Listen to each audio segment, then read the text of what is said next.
Well, hi, everyone, and welcome to this latest episode of Cyber Exchange's Innovator Spotlight, where we meet remarkable people and great solutions to help you build great cybersecurity and compliance. I'm Armstead Whitney, the CEO of Aptega, and really excited today to welcome Tim Fawcett with Guernsey. Tim, welcome to the program. Well, thanks for having me. Well, let's get started. Guernsey may not be a company that a lot of people have heard of before, but you guys have been in the cybersecurity and consulting space for a long, long time. So tell us just kind of an elevator speech. What is Guernsey? Guernsey is a diversified services company. We do engineering, architecture, and consulting. We do a lot of work in the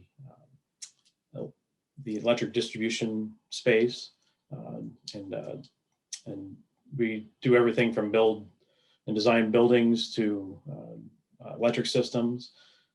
And then we have a cybersecurity and physical security practice that helps us protect those type systems as well, whether they're electric systems, water systems, and things like that. So I've been around since 1928. It's a very old and established company. So I'm really think I'm lucky to be able to work there. Well, there's a lot of companies that have only been in business for a few months, and to have that type of stability is, I think, something when it comes to security, a lot of people really look for. As a company that's been around for so long, what are some of you mentioned electrical distribution, but do you guys work with other customers as well? And we work everything. We have a pretty big presence in education, mainly in our architecture group. There's actually schools like to build buildings, and so there's a lot of work there. But we do everything, and I always talk about the architecture guys because they're pretty diverse. We actually, I had nothing to do with it, but they designed the Toronto Raptors training facility, and it might be worth noting that the year after we finished that project, they won the whole shebang. So probably a pretty good training facility. But we work with industries in all kinds of industries. We're not too particular, but in the cybersecurity space, the part of the company I work for does a lot with the electric distribution side and utilities privatization. So we do on the cybersecurity side, we're very slanted toward that space, and as well as the defense industrial base. We're pretty active in that because we are a government contractor ourselves. Right. Well, I guess to that point, CMMC is something that's really becoming prominent with a lot of organizations as they prepare security and compliance and try to meet those standards. Why do you think CMMC is important? As you guys work in the defense space yourselves, is this something that you think is very, very timely and kind of a transformation that you really embrace in the market? Well, I think generally speaking, as a country, the way we're designed is we don't do security well. Some companies do, some companies don't. But the way the defense industrial base works, especially, you have a lot of smaller companies, and then you have contracts and subcontracts, and they go down, and they wind up losing control over a lot of this information. I think they do a pretty good job on secret information, but as far as what they call this controlled unclassified information, which is a little bit more general, there's just not a lot of controls on it. And it starts at the DoD. The DoD is not really doing a good job of communicating down to its just contractors, what the data is and how to protect it and that sort of thing. So I think this is really pushing that down. And I have a slide a little bit later that I'll show you that actually it's a very short slide, but it shows exactly why all the measures they put into place, which is all based around self-assessments, has not been working. And so CMMC is really just it's taking you from self-assessments to it's not officially an audit, but let's call it an audit. You ought to be accountable to a third party to prove you're doing stuff. And so it's a big change of mindset. Yeah. And it's going to be awakening for a lot of people. there's a lot of consulting companies that are getting into CMMC for the first time, but you guys have been involved with the defense industry for many, many years. So I would think that'd be a competitive advantage, just you sort of know that industry so well. Taking that expertise and applying that to the commercial side seems to make a lot of sense. So yeah, I think so. And part of it is, we do our main, one of our bigger business units does utilities privatization. We actually help run privatization contracts for the Defense Logistics Agency. So we've been doing this for years. We deal with this type of data. We're right there in the space. And so not only do we, do we have the experience, for regulating and helping people pass audits, we have to do it ourselves. I mean, this is not, and it's interesting because lots of times you work in a consulting firm like this, I don't normally have much interaction with my IT group, but since we have to be CMMC compliant, I've started consulting for my own company, and it's a really interesting. And it's just like one of the many different kinds of companies out there, and how we have to do these things and how they work for us, and so I get to see the internal politics of how people don't want that policy, they don't want to have to do that, and having to get that passed. So I think that there's some huge advantage to understanding not only how to pass these audits, but how to get that buy-in from management. Absolutely. Well, one thing that we see a lot of are companies, they may not have a CISO, they may not have a security team. How should these organizations approach security? Because there's so many different directions they could go, so many tools they could buy. What's sort of the top of your list for a company that's just starting on the cybersecurity journey? I come from a Big Four accounting background. I was at PwC in the assurance group for several years, and so that's kind of where my thought processes go. I'm not an accountant. My dad was a CPA, and so I made a real assertive choice to not go into accounting. But then I wound up working with accountants most of my career, and accounting's been around for a long time, right? So people have processes and controls in place to prevent people from stealing money. Everything from POs and just all kinds of reconciliations and things they do, and it's very specific. And there's a person in that organization called a controller, right? There's usually a CFO, and they count the money, but there is a controller. Their job is to make sure that these things happen. They're managing the day-to-day operations, making sure that things happen in an organized way. I don't, while it's not a perfect analogy, I think that IT and IT security especially has that same concern, that we have controls. There's certain things we can do. We have software. It needs to be run a certain way. We need to make sure that somebody's looking at reports. If you have a SIM, how are you managing that? Who's making decisions about what software to buy? All those things are there. And if you don't really have security as a function, I would almost say that you need to have something more akin to a cybersecurity controller. And you'll find that a lot of the cybersecurity firms out there will do, hey, we'll do all your CISO stuff.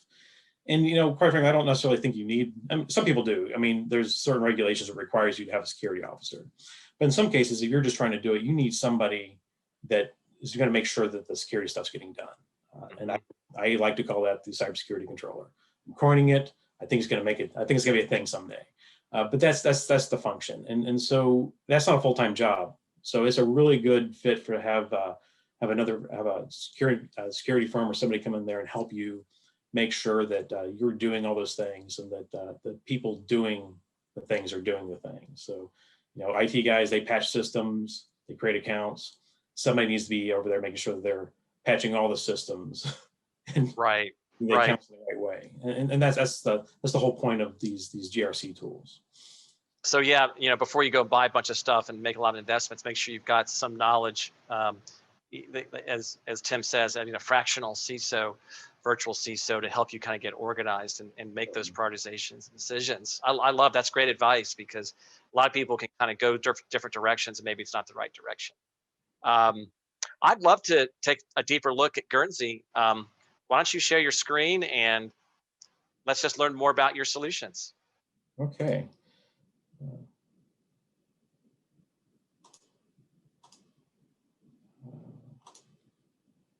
Okay. As I said, I had to put a few slides. Being a consulting firm, it's really hard to do a demo. Can you see my screen?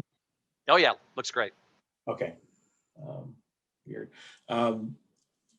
But we're a consulting firm, so it's really more about being that trusted advisor and why some of the services we can provide to you, and why you should consider talking to us. So anyway, I want to start talking about Guernsey in general. I mentioned earlier that we're a somewhat older company, which sometimes has its challenges, but we started in 1928.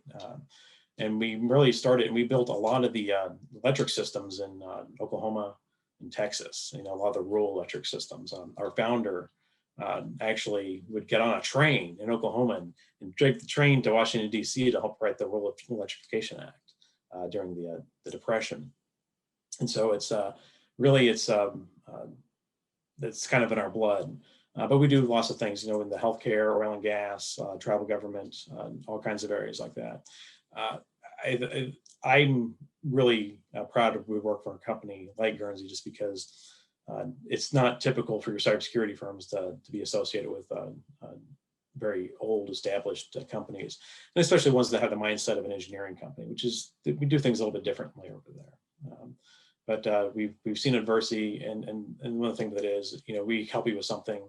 There's a really good chance we're going to be there next week, next year, in 10 years to help you out. So,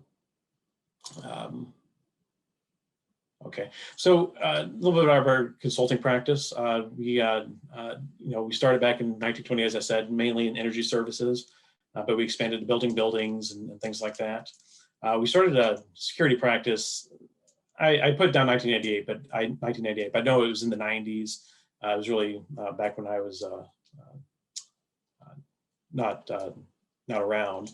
But that practice, we would actually go out there and do physical security assessments for Army bases and different things like that. And so if you think about physical security from an architectural standpoint, making sure your bollards are placed in the right place, and your guard shacks are in the right place. All that stuff is not. It takes some level of expertise, more than just than a lot of things out there. I think about security as part of design, and that's really kind of the basis of that practice. But we added cybersecurity mainly because our clients said, "Hey, what's cybersecurity?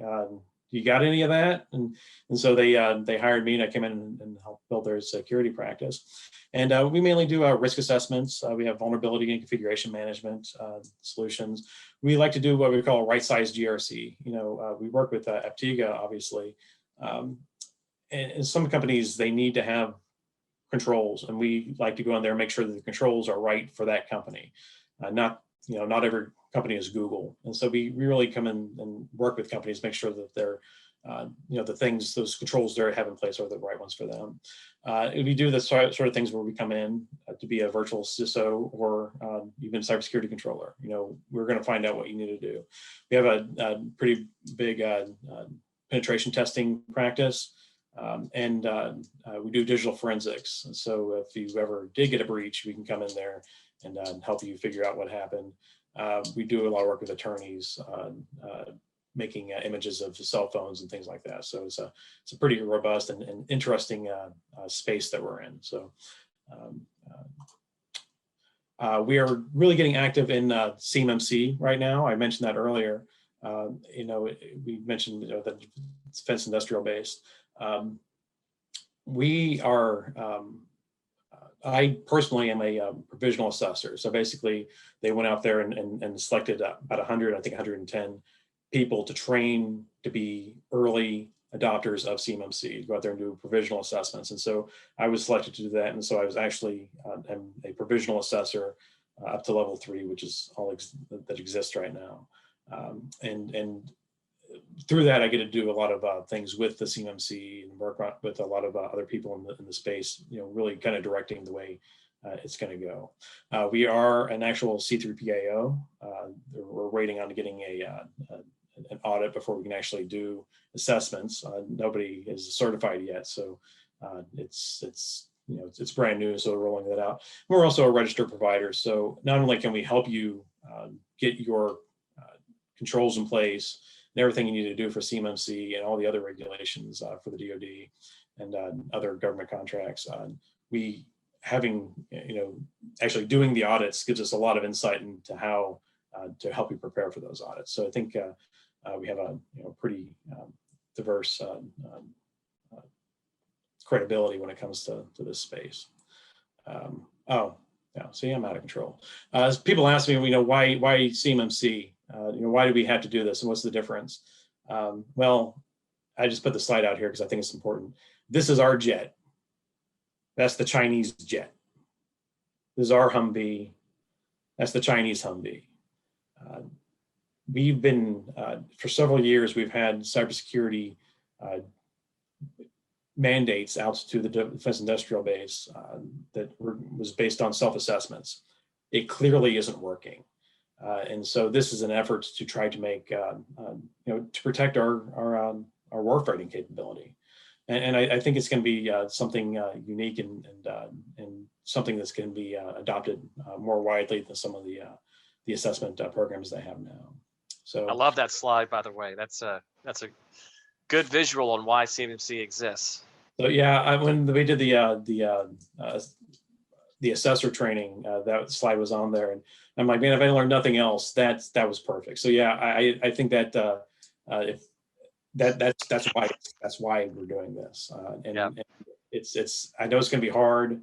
I was really involved when they started rolling out Sarbanes-Oxley to public companies, and the whole concept of going from having a well-controlled environment to having a well-controlled environment that somebody has to come and that you had to prove to somebody. It's a major change in how you had to think about the way you do things, and the way this is going to get compensated by your contracting, and a lot of that stuff's out there. We have some insight on that, but the fact of the matter is, most companies are going to have to change the way they're doing things.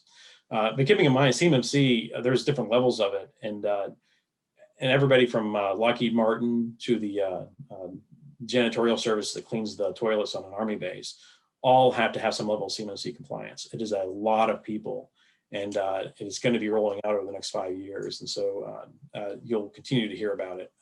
I think you'd be surprised how many people are actually involved in it.